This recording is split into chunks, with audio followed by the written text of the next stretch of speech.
आहो. ओम साईराम. आज आपली पहिली संक्रांत आहे ना, म्हणून मी तुमच्यासाठी तिळगुळ घेऊन आली आहे. अरे बापरे, आमची तिळाची वडी गती. जावं तिकडं. अहो, मी तुम्हाला सांगायचंच विसरले, काल मी पतंग उडवत होते तर समोरच्या बिल्डिंग मधल्या आकाशने ना माझी पतंगच गुल केली. ऐके, त्या समोरच्या बिल्डिंग मधला आके आहे ना, त्याच्या डुंगणापासून दातापर्यंत कन्नी बांध आणि मांजा लावून त्या आकाशला ढगात उडव आणि बरोबर असा गुल कर की माझ्या समोर येऊन पडला पाहिजे. पुढचं मी बघतो.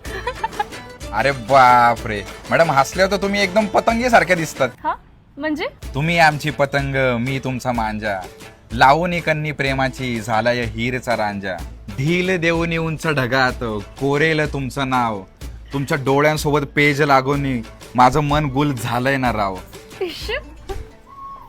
आयो, झापूक झोपूक झाला वाटतं. अहो मॅडम, संध्याकाळी येत आहे ना तिळगुळ द्यायला? मी तर येणारच आहे, पण तिळगुळ दिल्यानंतर गोड बोलण्यासोबत मला गोड पप्पी पण हवी आहे.